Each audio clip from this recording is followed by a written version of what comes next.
Buenas noches, soy Percibicha Salvatierra y les doy la bienvenida al episodio de los domingos de Libertad Bajo Palabra, programa de análisis político y crítica cultural, como siempre en Radio Miraflores Televisión.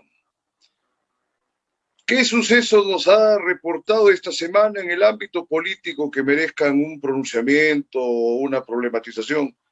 Varios, aunque todavía no fundamentales ni primordiales, pues no se termina de distribuir y de asegurar cuáles van a ser exactamente los candidatos habilitados para participar del proceso electoral de este año, ¿no? Que se sigue especulando que hay mucha gente que lo quiere postergar, que quieren hacer cualquier cosa ahí, que hay fraude, las cosas que se dicen en todas las elecciones. Y hay que tener en cuenta siempre que, de modo indudable, quien está en la presidencia de la República en el momento que se realiza el proceso electoral que va a disponer de un sucesor en la presidencia, siempre tiene una injerencia, tiene una importancia y hasta una conducción sin que forzosamente pueda hablarse de que hay alguna especie de fraude. Entonces, en ese sentido, habría que despejar esas posibilidades de que va a haber un fraude. Ahora, lo que hay es indudablemente un direccionamiento, ¿no?, de Sagasti, pese a su ineficiencia, para tratar de favorecer al Partido Morado, del cual nunca ha dejado de formar parte, ¿no? Hasta el momento no se ha esclarecido inclusive el tema de si va a asistir como vicepresidente, ¿no?, en la lista de Guzmán. Entonces, es cualquier cosa. El Jurado Nacional de Elecciones en ese sentido sí ha obviado pronunciarse en todos los modos posibles, ¿no? Bien, ese es por el lado, digamos, inicial del problema que estamos pasando con las elecciones. Otro es que al fin ha salido la esperada encuesta del Instituto de Estudios Peruanos, que mucha gente la reporta como una de las más confiables, y diría francamente que ninguna encuesta es confiable. Ahora, por el tema de la pandemia, está bien complicado el hecho de ir a buscar a las personas que van a ser encuestadas, ¿no? No sé si haya tanta diversidad dentro de la masa que han encuestado, tan solo por añadir un apunte que puede ser crítico. Otro es que el Instituto de Estudios Peruanos indudablemente pues tiene una afiliación izquierdista. Ahora, esto no puede significar de que están torciendo las cosas en sus investigaciones, no. Tiene muy buenas publicaciones y hay muy buenos intelectuales que hacen trabajos, ¿no?, eh, teóricos y de campo en esa institución, y las encuestas pueden seguir ese rumbo. Pero tampoco han desentonado demasiado esas encuestas con otras encuestas que se han realizado en estos últimos días, inclusive con entidades tan cuestionadas como la que puede ser CPI, ¿no? Entonces, ¿cuál es la novedad? Se siguen manteniendo varios candidatos en el segundo puesto y sigue manteniéndose el volumen tan importante de más de una tercera parte de la masa de encuestados que permanecen en un instante o en un umbral de incertidumbre o ya de plano no tienen ninguna intención de otorgar su favor a ninguno de los candidatos que están en pugna. Sin embargo, ha aparecido un repunte de Johnny Lescano y mucha gente pues ya está empezando a cuestionarle. Y la verdad que me preguntaban varias veces quién es que el candidato que me pareciera el mal menor. Y yo decía, bueno, la mayoría de los candidatos son, digamos, ineficientes o son inaptos, inclusive ineptos para el cargo de presidente de la República, porque si se escarba en la vida de ellos, en sus diferentes gestiones, en sus propios perfiles, se van a encontrar cualquier cantidad de efectos.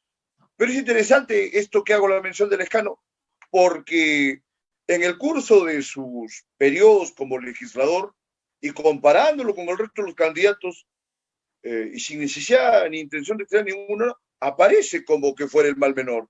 Claro que tiene el desperfecto, ¿no?, de haber tenido este impasse con una trabajadora que sufrió una especie de acoso, una circunstancia que en todo caso lo pinta como un gilero de los más monces, pero no necesariamente lo desacredita, sobre todo cuando se atiende al resto de candidatos que son prácticamente un desastre.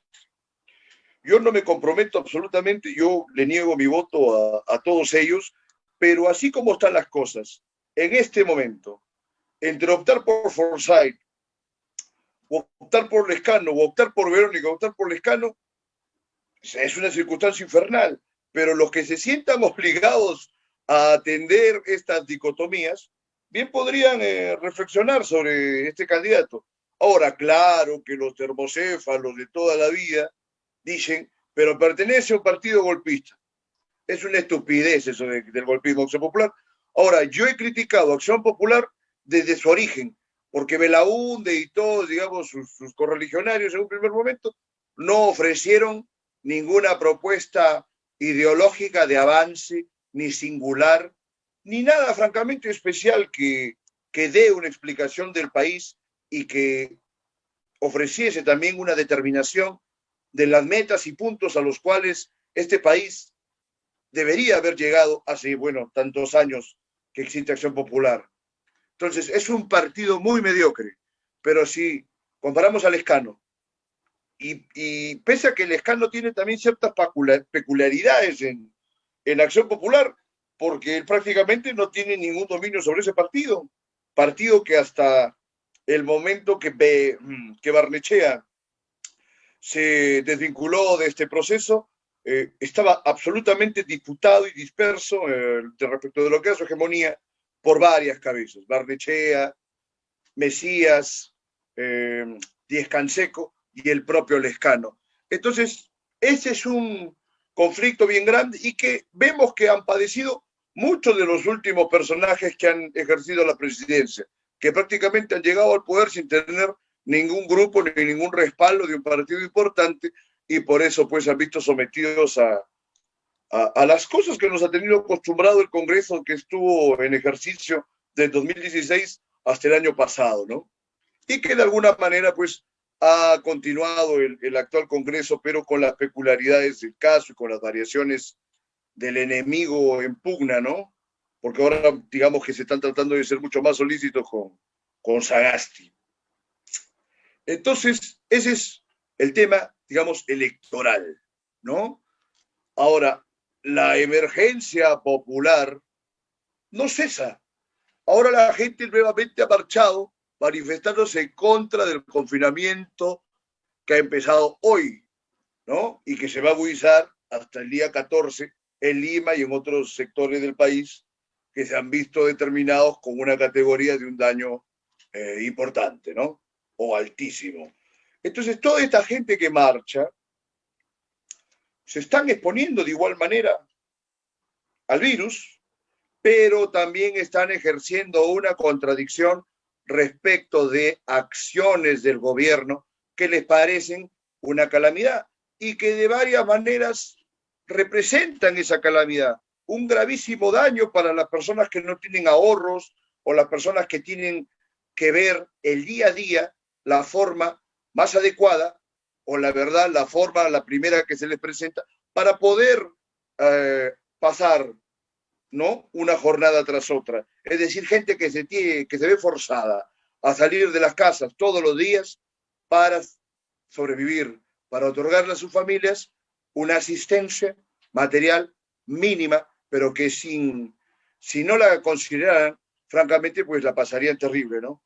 En la hambruna, muertos de hambre, digamos, todo eso es algo que el gobierno no ha previsto, como no lo previó en su momento Vizcarra, con todo lo que se demoró con los bonos y todo lo demás.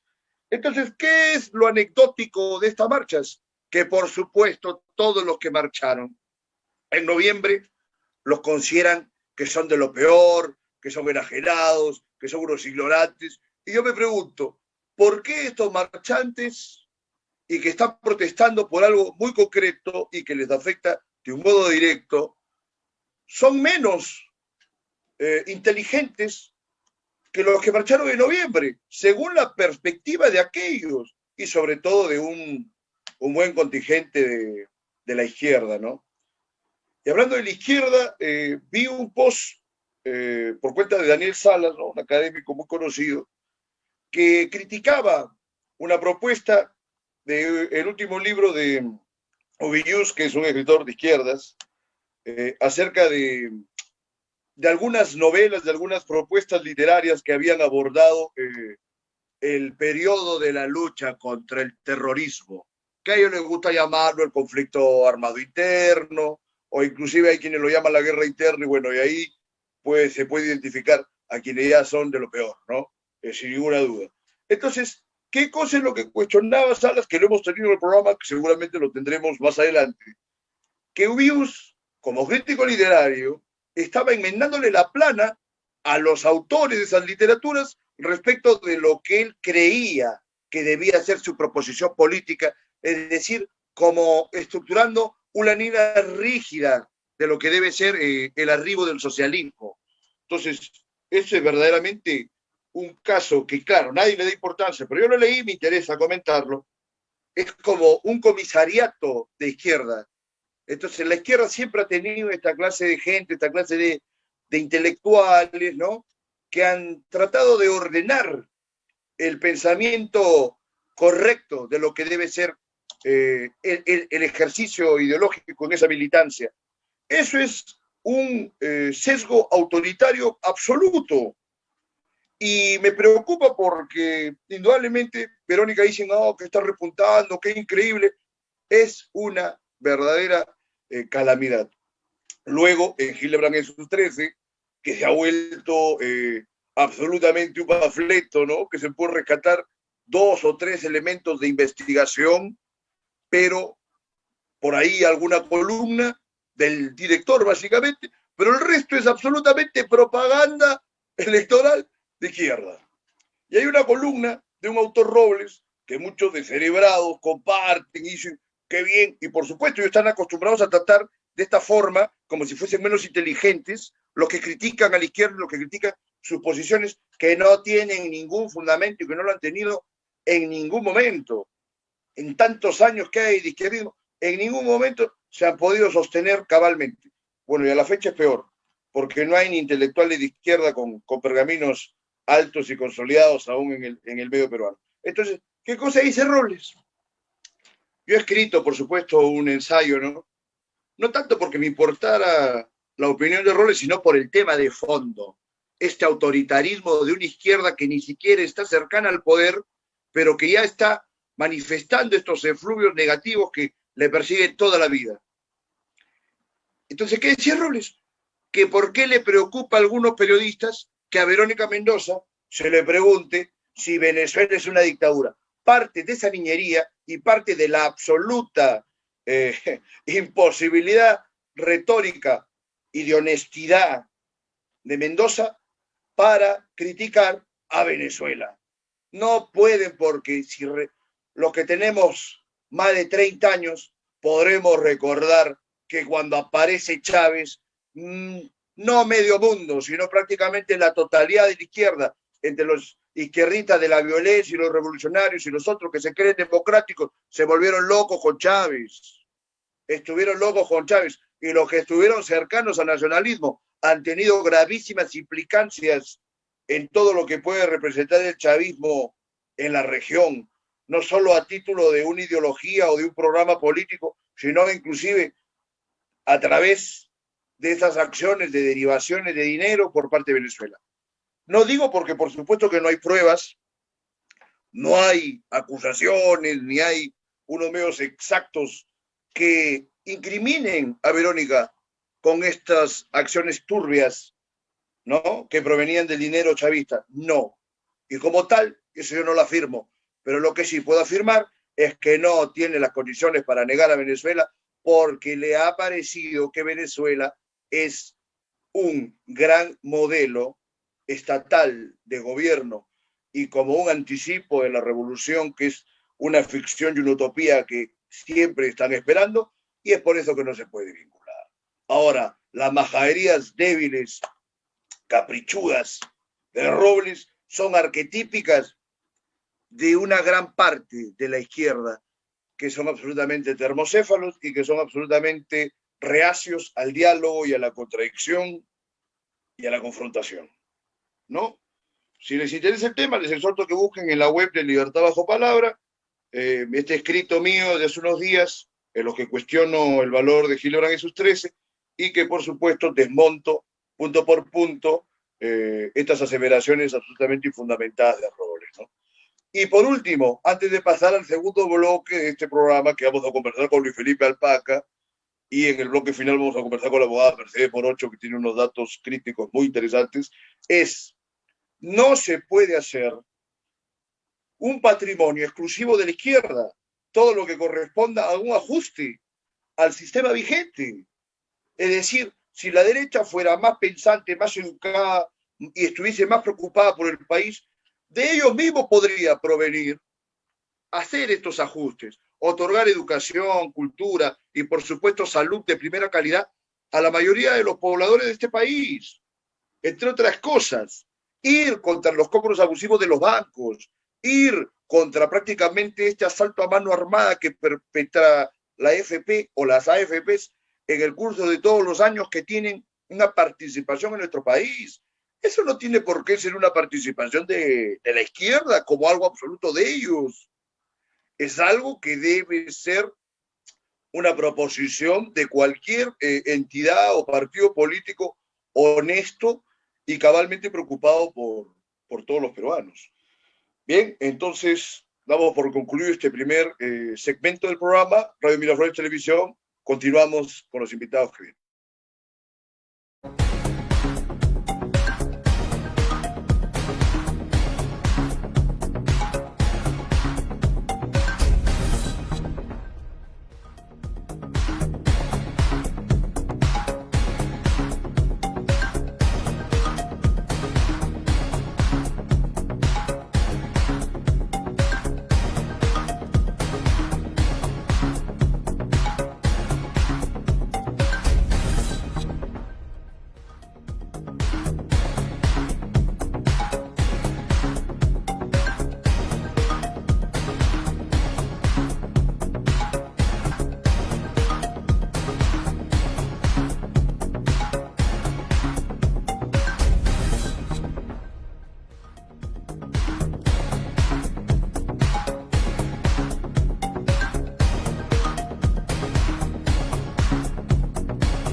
Hola, Jorge.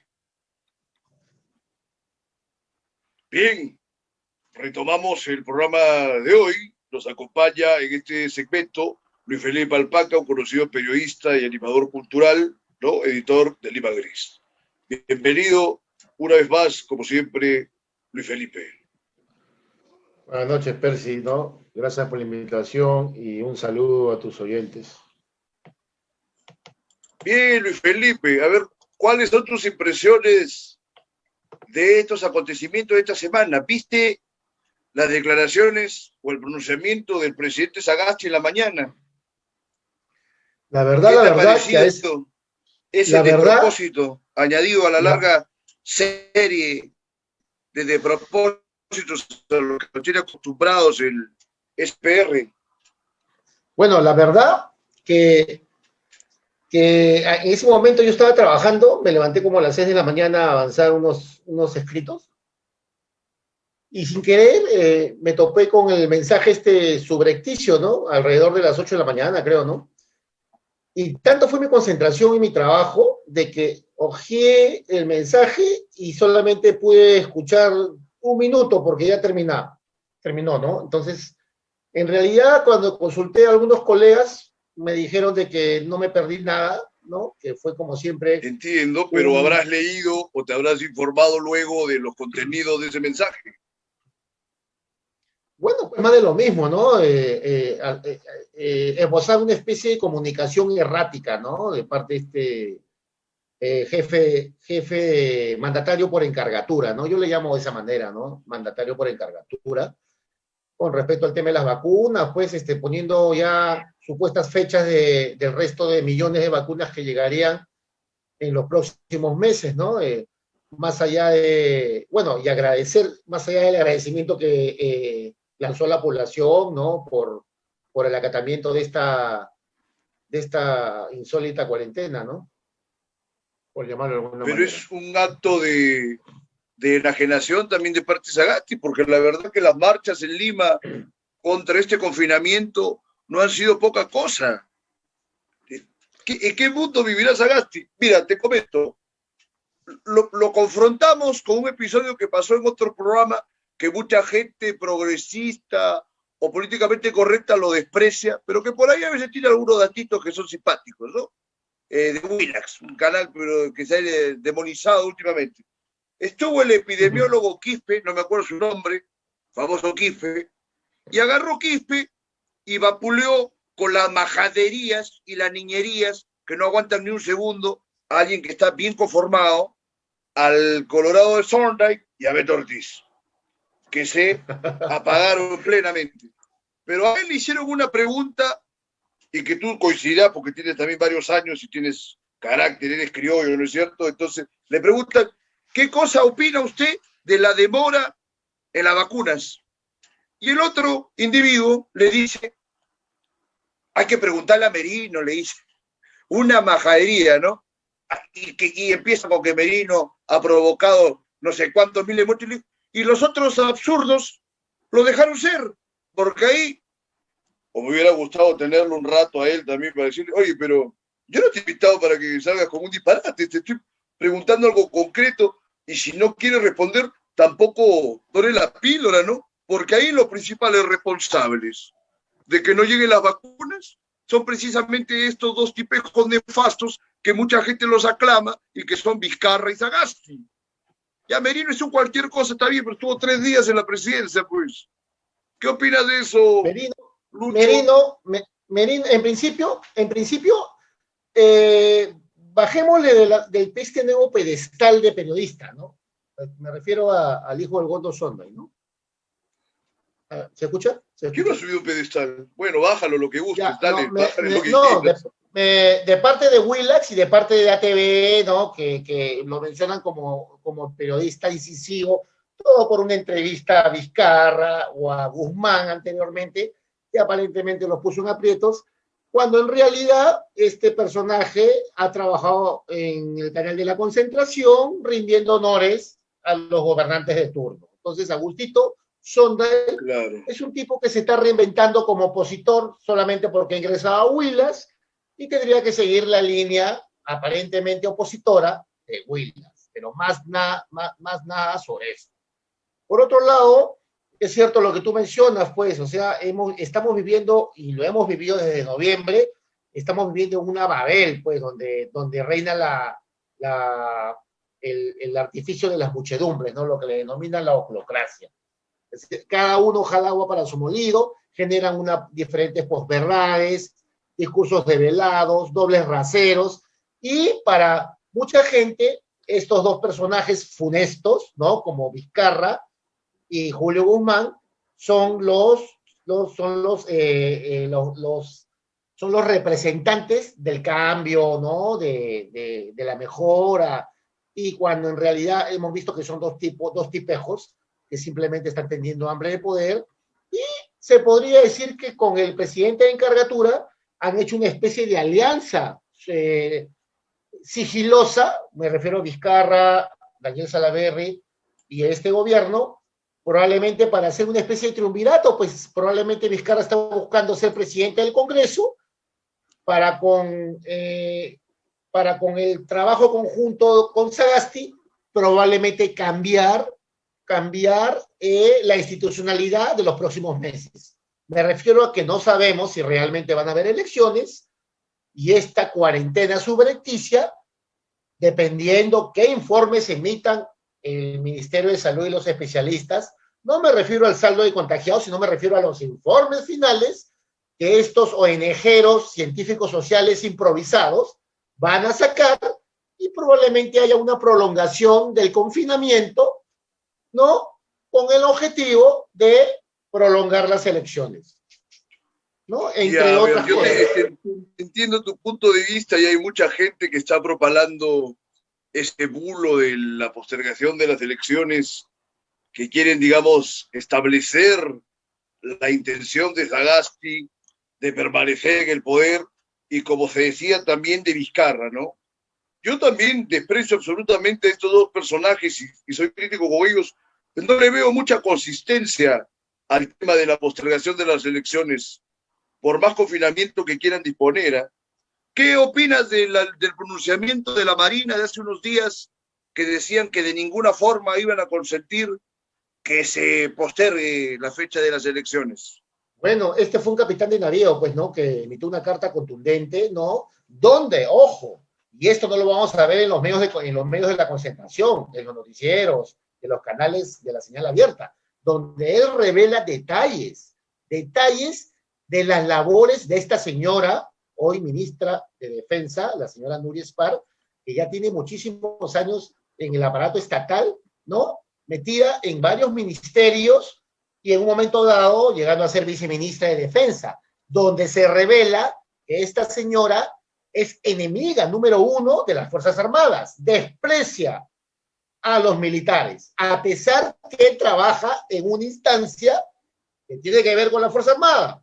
Y no olvidemos que cuando ella recién asume este mandato ministerial en el mes de noviembre, inmediatamente salió con el discurso de que tenía que hacer una reforma del sector de defensa, en principio contratando a través de Servir, que ya había hecho precisamente las coordinaciones con el jefe de Servir, para instaurar un cambio de profesionales en el sector defensa, que antes era llevado por militares de las tres armas, con notables, con civiles notables, profesionales del mundo civil, para que reorganicen este ministerio. Inmediatamente salieron varios sectores a reclamar, y se fue por la tangente. Finalmente dijo, no, yo he querido decir de que probablemente vamos a convocar a excomandantes generales que ya están en la vía civil, ¿no? Algo así. Entonces, lo que dijo este capitán de navío, ¿no? En retiro, fue contundente. Señaló otros despropósitos de parte de esta profesional que hoy es ministra, que le hacía la guerra, ¿no? Incluso a los fondos y al presupuesto para la tropa militar, etcétera, etcétera. Ojo. Pero mira, hay que vincular este tema con el hecho que se dio a inicios del gobierno de Sagasti, con lo que era la reforma de la policía, ¿no? Con la intervención de personajes como Gino Costa. Ojo, tus oyentes no deben perder la perspectiva con respecto a las declaraciones de esta ministra Spars, que ni bien este negativo ministro, tristemente célebre, Rubén Vargas, ¿no? Que fue ministro del Interior, y a través de él, ¿no? Con Sagasti, defenestraron a 18 generales de la policía, rompiendo con toda institucionalidad de un Estado, con el cuento de que querían limpiar la policía de la corrupción, cuando de esos 18 oficiales son 5 realmente que están investigados por actos aparentemente de corrupción, ¿no? Pero donde quisieron meter a todos en un mismo saco, esta señora aplaudió la medida de este exministro, ¿no? Y dijo que lo felicitaba y que se alegraba de esa medida y que ella iba a hacer lo mismo en la cartera de defensa con lo que te dije anteriormente de que iba a impulsar civiles profesionales para que se hagan cargo de la administración de la misma. En resumen, lo que quiero darte a entender es que Eso siempre morado, ha sido ruina para el país.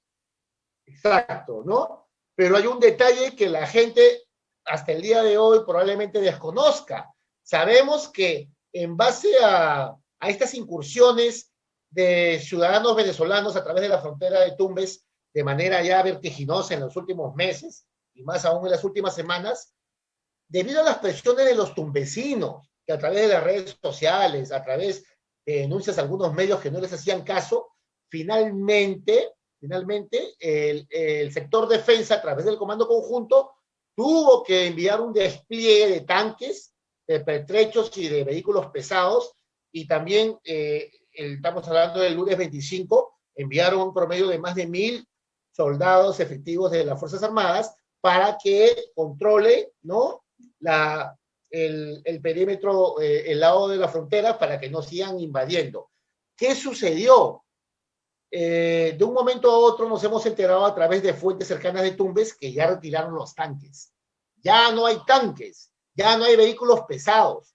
Ha quedado un pequeño contingente de militares y el comisario de la zona de fronteriza de Tumbes, ¿no?, de Aguas Verdes, ha tenido que verse comprometido a poner el 50% de sus efectivos policiales de la comisaría que él lidera para que cuiden la frontera. Y el Comando Conjunto de las Fuerzas Armadas acaba de emitir hace unas horas un comunicado, acaba de emitir 2 twitters donde dicen de que no han abandonado las fronteras, que siguen cumpliendo con el control fronterizo y están poniendo fotos pasadas donde se ven los tanques que están movilizándose al norte el día lunes. O sea, yo me pregunto, su equipo de comunicaciones, ¿por qué tiene esa forma tan incompetente de trabajar cuando nadie va a creer, de acuerdo a imágenes pasadas, que el ejército en estos momentos está resguardando las fronteras? Porque la forma más fácil de comprobar eso es poniendo en tiempo real un video, un audiovisual, como lo ha hecho. Pero es muy sencillo, Lucho. De Tumbes. El gobierno y todas sus instituciones piensan que los ciudadanos peruanos son una partida de imbéciles a los que pueden timar en cualquier oportunidad. Ahora, lo que tú me decías y que seguimos empalmándolo con los propósitos de un sector de la política peruana que quiere minar a las instituciones que están estructuradas para resguardar los intereses de la población. Esto me hace recordar que cuando aparece el civilismo, ¿no?, en el siglo XIX, con la intención de acabar con todos estos ímpetus militaristas que habían tenido, digamos, bajo sus botas por medio siglo al país, empiezan a desactivar y a desarticular todas las medidas de avanzada, ¿no?, en el orden militar que había tenido Castilla. ¿Qué sucedió? Que la gente lo tenga presente. Llegó el conflicto, ¿no?, con Chile y fue una desgracia. Entonces, todos estos sinvergüenzas locos y resentidos que atentan contra las Fuerzas Armadas, que atentan contra la policía, no saben, o quizás saben demasiado bien lo que están haciendo y quisieran propiciar algún tipo de esquema revolucionario que pueda, digamos, darles una hegemonía. Eso es francamente un equívoco y considero que las Fuerzas Armadas han tenido un detrimento enorme desde el gobierno de Fujimori a la fecha y que se ha agudizado en todo este periodo que ha sido posterior a el Fujimorato, ¿no? Habría que recordar, Luis Felipe, la calidad de exponentes y de profesores que tenía en otros tipos el Centro de Altos Estudios Militares del país, que ahora se llamaba ha decrecido en su nivel en todos los órdenes, ¿no? Adelante, Luis Felipe, coméntanos algo más. Claro, es verdad, estás hablando del hoy CAEM, que antes se llamaba CAEM, ¿no? Centro de Altos Estudios Militares, y ahora es Centro de Altos Estudios Nacionales. Exacto. En ese sentido, es verdad. El problema es que ahora los militares tienen ese hambre de querer ser políticos.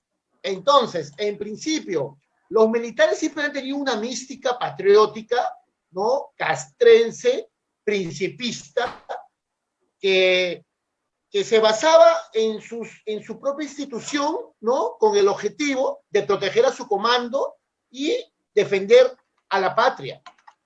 Puede ser cursi, probablemente ese tipo de motivación para muchas personas, pero los militares realmente tenían esa mística. ¿Qué ha sucedido?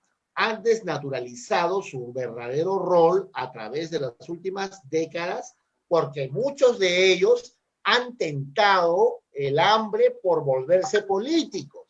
En ese sentido, efectivamente, tenemos almirantes, tenemos generales de división y etcétera, de brigada, policiales y militares, que han sido congresistas, han sido ministros, y está de más mencionarlos, ¿no? Entonces, lamentablemente, cuando ellos quieren pasar al mundo de la política, donde realmente, hay que decirlo, probablemente tienen muchas falencias en la formación de la ciencia política, la filosofía, la dialéctica, etcétera, etcétera, ellos de todas maneras quieren ingresar a este ámbito político y para ello, lamentablemente, en algún momento de su ejercicio militar, se subordinan a la política, pero no propiamente dicha la política como teoría filosófica. Me refiero a los políticos de turno. Se subordinan. ¿Ya? Entonces, tú puedes ver un jefe de comando conjunto como el actual general César Astudillo,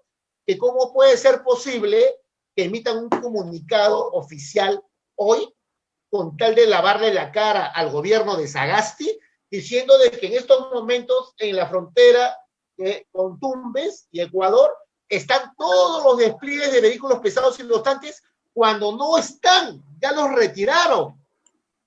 La pregunta es, ¿con qué objetivo? Para no dañar la imagen de la encargatura de Sagasti y hacer ver a esta opinión pública, a estos lectores despistados e incautos, no, es mentira, todo está bien en las fronteras. Cuando nosotros tenemos videos, ya he hecho un informe que mañana lo vamos a publicar a primera hora, videos fehacientes de lugareños donde han filmado y están narrando la parte de Playa del Sur fronterizo, donde era zona conflictiva, no hay nadie, solamente unos cuantos soldados del ejército con un grupo de efectivos policiales. Pero sin embargo, venden esta posverdad. Lo mismo pasó con el tema de los cupcakes, con el tema de los gastos, estos gastos caprichosos de Palacio de Gobierno, que mediante un comunicado a través y publicado por los medios de la concentración, porque solamente ese comunicado lo publicó el Comercio 21, de que el gobierno se hizo sus descargos, esos pedidos de esos cupcakes y de esos televisores y de esos zapatos de cuero, no fue en el gobierno anterior durante Merino y después se dieron cuenta que patinaron y dijeron no, durante Sagasti, cuando las zonas de servicios claramente están en transparencia de que fue entre el 5 y el 15 de diciembre. Y la gente incauta que dice, no señores, ya sacaron su comunicado diciendo de que ellos no tienen nada que ver. Y se quedan calladitos como, ¿no? Como borregos y hacen caso omiso cuando en realidad la ciudadanía tiene que tener ojos de ver, tiene que tener ese olfato, ¿no? Investigativo. La gente tiene que contrastar. Pero ¿cómo le vas a pedir a la ciudadanía eso? A una ciudadanía que apoya en gran medida a un personaje como Vizcarra, que lo ha apoyado tanto que no tiene ninguna posibilidad de ejercer una reflexión, que uno tiene que dejar de hacer cuantas cosas para tratar de llevar algún conocimiento o motivar el despertar de la cosecha de la gente. ¿Acaso recibes, como los medios de la concentración, millones por la investigación que estás comentándonos? ¿Estás hablando? Tú sabes que no recibes nada. ¿Y quién lo recibe? Yo te digo, González Prada, ahora, ¿tú crees que a González Prada le financiaría pues, que publique en El Comercio, que publique en La República, que salga en Canal N, no sé, en todos esta porquería de medios que también se me sube un poco la bilirrubina, porque Es un infierno el país, lo ha sido siempre. Yo escribí un ensayo sobre Martín Adán, por ejemplo, en la mañana. Y estaba pensando, por último, te digo ya, claro, porque te parece poesía, pero no, porque, digamos, un personaje con tantas virtudes como Adán, hasta en lo social, ¿qué acabó siendo Adán en el Perú? Es un alcohólico que andaba por cualquier sitio, nada le resta sus condiciones de poeta, pero yo digo y me pregunto en mi ensayo, ¿y si Martín Adán hubiese sido más ambicioso, con todo ese talento, no hubiera estado dejando desperdigados sus poemas en las servietas de los bares, sino que hubiese afrontado de repente una construcción literaria tipo la Divina Comedia o tipo los cantos de Ezra Pound, cosas ambiciosas. Es Sin embargo, lamentable, todo el ¿no? mundo igual, porque aparte que era una ruina, todo el mundo lo halaga. Claro, escribía belleza. Yo también lo he leído. ¿Qué cosas contemplaría Adán? Pero ¿por qué esa manera o esa necesidad de echarse a perder uno? ¿Y por qué no ser más ambicioso? Y me estoy refiriendo a una de las inteligencias más grandes que probablemente hubo en el país, porque a Luis Es Alberto lamentable. Sánchez, que era uno de los políticos más inteligentes del siglo XX, Martín Adán en cartas, digamos, le increpaba que él era más inteligente que el otro. Y ya viejos, tenían como 60, el otro 70 y tantos años, ¿no? Imagínate, Luis Felipe. Eran intelectuales, pues en esa época del modernismo, pues había gente eminente, ¿no? De Martín Adán se juntaba con Estuardo Núñez, con Habían grandes estudiado en el colegio alemán, intelectuales, y claro, con es Westphalen lamentable también. ver que es lamentable ver que él terminó siendo una especie de espectro, ¿no? Un espectro nocturno que incluso acosaba a esos escritores cuando eran mozalbetes, ¿no? Tengo testimonios de Hay cosas así, bueno, yo he obviado esos escritores, detalles que son... Hasta ¿no? Osvaldo Reynoso dice que por respeto a Martín Adán, él no podía contar las infidencias que un muchacho de por ahí le había contado cuando se lo había llevado al viejo poeta. Yo no voy a incidir en ello, pero hay todo tipo de historias que son un desastre, ¿no? Pero, pues no hay que hacer leña tampoco del árbol caído. Yo lo mencionaba por el hecho que si estos que son tan inteligentes han acabado en ruinas, ¿qué le pedimos al resto de la población que no comparten esa singularidad intelectual y que además están absolutamente manipulados por los medios de prensa tradicionales, hasta por el mercado musical y hasta cultural al que tienen acceso, ¿no? Para darte un ejemplo, hace unos minutos, no sé por qué tuve que ver Panorama y le salen entrevistando al dueño de la encuestadora CPI, ¿no? Manuel Saavedra, increíble, imagínate, donde Claro, lanza pues la intención de voto, si fuera mañana, sale Forsyth con 10%, sale Keiko con 5.4%, y en tercer lugar sale el candidato de Acción Popular, de Johnny Lescano, ¿no? Con claro, 5 ¿no? puntos, y etcétera. Entonces, yo me río porque veo este señor que está reinventado, ¿no? Manuel Saavedra, cuando tuvo, ¿te acuerdas? Los roches de estas denuncias que fueron archivadas, pueden haber sido archivadas por diferentes factores, pero Montesinos con Pinchi Pinchi claramente afirmaron, ¿no? De que ellos recibieron plata del SHIN en los años 2000 para alentar la campaña de Fujimori, así como lo Efectivamente. hizo el otro señor que ahora su hija administra la encuestadora Datum, ¿no? Me refiero a Urpi Torrado, el señor Manuel Torrado. Entonces, ¿de qué Claro. estamos hablando? Los medios de comunicación y el establishment comunicacional los sigue abanderando estas encuestadoras, que son empresas de publicidad pagadas, ¿no? Y peor aún, el grupo La Concentración contrata pues a este señor Orondo, que se llama Alfredo Torres, con su Ixos, y le venden a la población de que ese es el pulso de la población, cuando en la vida real vemos de que todo eso es una manipulación, ¿no? Económica. Entonces, y la Bien, población bien, sigue Luis. despistada. La población sigue despistada, imagínate, a Y pesar va de a todo seguir esto. despistada hasta que no haya una fuerza política que ejerza lo que está pendiente hace mucho tiempo en el medio, que es un ejercicio de pedagogía continua y sistemática. Luchito, Te agradezco tu participación hoy. Vamos a coordinar. Siempre estamos en contacto, hermano. Un gusto. Gracias Te por la invitación. dejo minutos, despídete. Coméntanos a ver algo para finalizar. Calcula tu tiempo, por favor. Bueno, gracias por la invitación en principio, ¿no? Un saludo a tus oyentes. Y en efecto, ¿no? Lo único que le pediría a las personas, por lo menos, una cosa rápida, que vendrán los próximos comicios electorales, por favor, al menos ingresen a ese link de OMPE que se denomina voto informado. Nada más.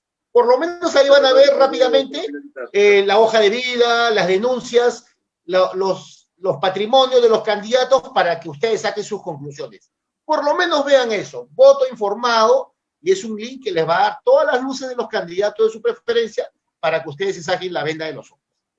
Solamente. Perfecto. Ha sido Luis Felipe Alpaca en Libertad Bajo Palabra. Radio Miraflores, pasemos al segmento final.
Bien, arrancamos con el segmento final de este episodio de hoy. Nos acompaña la doctora Mercedes Morocho, es abogada, comunicadora. Bienvenida, Mercedes. Gracias, Percy. ¿Cómo estás? Muy buenas noches. Bueno, para comentarte, hay una severa crisis institucional en el Colegio de Abogados de Lima y esto ya viene pues de hace aproximadamente ya 3 años, desde el 2018-2019 y todavía continúa una junta directiva 2018-2019 y que por un tema, una medida cautelar, todavía sigue enquistada en el ilustre Colegio de Abogados de Lima, lo cual es lamentable. El tema concreto es de que el día 5 de marzo se van a llevar a cabo las elecciones para elegir al representante del Jurado Nacional de Elecciones al representante del CAL ante el Jurado Nacional de Elecciones. Claro. ¿Sí? Y justamente es para que, ¿por qué es lo que está pasando? El Jurado Nacional de Elecciones está compuesto, según la Constitución Política del Perú, por 5 integrantes, que vendría a ser el pleno máximo, que es la máxima autoridad, uno que viene a ser elegido por los vocales supremos, o el segundo viene a ser elegido por los fiscales supremos, el tercero es el que falta, justamente el que viene a ser el voto dirimente actualmente, el cuarto por las universidades nacionales y el quinto por las universidades particulares. Es importantísimo darle un equilibrio a este pleno, porque actualmente el presidente del Jurado Nacional de Elecciones, el doctor Salas Arenas, está emitiendo su voto y el voto que le corresponde al ilustre Colegio de Abogados de Lima, lo cual pues da un desbalance, una desproporción, porque justamente el voto está amparado constitucionalmente, como te indicaba, desde el artículo 176, 177, 178, 179, y este voto es importantísimo porque le da un equilibrio a nuestra democracia. Claro, te entiendo perfectamente, pero coméntanos más detalles porque sabemos que tú estás constantemente ejerciendo una posición crítica, ¿no? Fiscalizadora en este sentido. Añádenos todos los detalles que puedas mientras seguimos al aire. Sí, perfecto. El tema es concreto. La Junta, el Comité Electoral, en el programa que yo tengo, en el Estribo, en Onda Digital, hizo una denuncia bastante grave hace algunos días, indicando pues que hay una supuesta injerencia por parte de la Junta Directiva, es decir, representada por su decana, porque no les estaban brindando las facilidades del caso para realizar la elección este 5 de marzo, una elección que, como te he manifestado, es una elección importantísima porque está por medio de la democracia. Estamos a puertas de una elección general para justamente tener nosotros o determinar quién va a ser nuestro futuro mandatario de los próximos 5 años, además de los congresistas. Entonces, no se le estaría dando las facilidades en el aspecto que ellos han preferido, a diferencia de otros comités electorales, no pedir una suma de dinero, 200.000, 300.000, nada de eso, sino ellos han acordado, este comité electoral han indicado de que ellos iban a pedir sus requerimientos y conforme al pedido de sus requerimientos, la Junta Directiva se los debía de otorgar. Pero no ha sido así, porque cuando les han solicitado publicar, por ejemplo, sus comunicados, no lo han hecho. El cronograma de todo lo que viene a ser este proceso electoral tampoco. Y el tema también del padrón del electorado, razón por la cual la OMPE les ha quitado la participación. Y eso está mellando, implicando, porque si ya no participa la OMPE, se tendría que contratar a una empresa particular, lo cual no debe ser. Algo que se decía internamente en el Colegio de Abogados es que este comité electoral no tenía, digamos, la potestad para llevar a cabo estas elecciones, lo cual ha sido falso, porque hace unos días también el comité electoral ha declarado en el programa indicando que ha salido una resolución de parte del juez aclaratoria, en donde en forma concreta indica de que es el comité electoral de la doctora Mercedes Velasco el encargado de llevar a cabo estas elecciones de representante del Colegio de Abogados de Lima ante el Jurado Nacional de Elecciones. Y que en todo caso exhorta, indica a la Junta Directiva pues que le dé las facilidades. Entonces, queda claro que estas elecciones son primordiales porque lo que se tiene que encontrar acá es justamente que se administre la justicia electoral, debe ser todo este pleno, que debe estar bien conformado por los 5 integrantes que he manifestado, debe darse de acuerdo a una imparcialidad, transparencia, independencia, porque de que hasta ello ahora no demuestra el jurado. De la democracia. ¿Cómo? El Jurado Nacional de Elecciones ha demostrado en estos últimos tiempos ser un desastre. Aparte de todas las cosas negativas que se comentan sobre el jurado y que por último también afectan a los colegios profesionales, sobre todo de abogados, particularmente al Colegio de Abogados de Lima. Yo soy abogado y digamos todos los abogados tenemos un entendimiento de cómo se ejerce la profesión en el país y digamos más o menos se sabe quiénes son honestos, quiénes son unos sinvergüenzas, quiénes son corruptos. Y por último, los últimos años se ha llegado a cuestionar inclusive el valor que puede tener el Colegio de Abogados. Pone, si no me equivoco, o ponía, ¿no? Digamos, miembros integrantes inclusive en Consejo Nacional de la Magistratura, no me acuerdo bien exactamente ahora con la participación también del Jurado Nacional de Elecciones, etcétera. ¿Cuál será la calidad? Mira, tú, Mercedes, de los últimos integrantes y representantes del Colegio de Abogados que hace unos años perdieron el piso que tenían en la sede del Poder Judicial de la Corte Suprema, ¿no? Ahí frente al Hotel Sheraton. La y entre tantas otras cosas complicada. Y malos manejos y tantos detalles que se comentan, ¿no? ¿Cuál es tu percepción, a ver, de la profesión y de las instituciones que los representan, a ver, Mercedes. El Colegio de Abogados en los últimos años ha quedado bastante desprestigiado, y más aún con el desempeño de esta Junta Directiva 2018-2019 que continúa. Eso es obvio. Cuando yo estuve de delegada en el 2018-2019 y coordinadora de delegados en el 2018 y presidenta de los delegados, presidenta de la Comisión Anticorrupción de los Delegados en el 2019, presenté ciertos documentos, cartas de requerimiento, etcétera, porque, por ejemplo, me opuse al proyecto de ley de la abogacía peruana porque no reflejaba los derechos de los abogados bajo ningún contexto. Más bien hablaba sobre el tema de la Junta de Decanos a nivel nacional, de los colegios profesionales de abogados, y eso debería ser un capítulo más de la ley de la abogacía peruana, pero no lo esencial. Lo esencial es justamente que debe plasmarse los derechos de los abogados. Pero fuera de ello hemos tenido un policlínico cerrado el año pasado, que es inaudito. Fui en plena pandemia a verificar cómo la gente acudía al policlínico para una atención primaria, lo cual han aducido de que no es parte porque no ha tenido el permiso correspondiente para funcionar. Hemos visto que el cuadro de la pandemia ha bajado y ha habido suficiente tiempo para pedir los permisos respectivos si así lo fuera. Encontramos una desidia, una desinformación por parte de los abogados, no sabemos muchos no saben ni cómo van a poder pagar las colegiaturas, piden, incluso durante la pandemia han solicitado lo que viene a ser constancias de habilidad, y los he encontrado y he filmado afuera en las calles en plena pandemia, Percy, lo cual es terrible. Es decir, yo misma ahora, ante la denuncia del Comité Electoral por esta presunta intromisión para llevar a cabo las elecciones del 5 de marzo, fui a presentar una denuncia ante la Junta de Vigilancia y no se me permitió el ingreso. Increíble que en el Colegio de Abogados de Lima no se me permite el ingreso a la Junta de Vigilancia, a la oficina, porque, pues, lógicamente, les soy incómoda la gestión.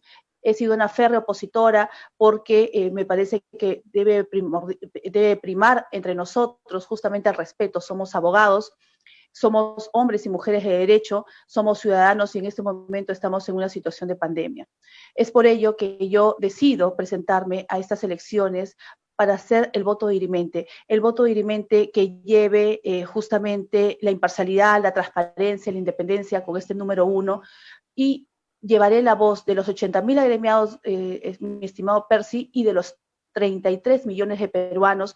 Hablo en nombre de las comunidades campesinas, comunidades nativas, de aquellas personas que sufren de discapacidad, de aquellas personas que son discriminadas. ¿Por qué? Porque ese voto dirimente tiene que llevar justamente el sentir, mi estimado Percy, de los ciudadanos. Los ciudadanos lo que quieren es justamente un cambio en la política peruana, un cambio en sus representantes.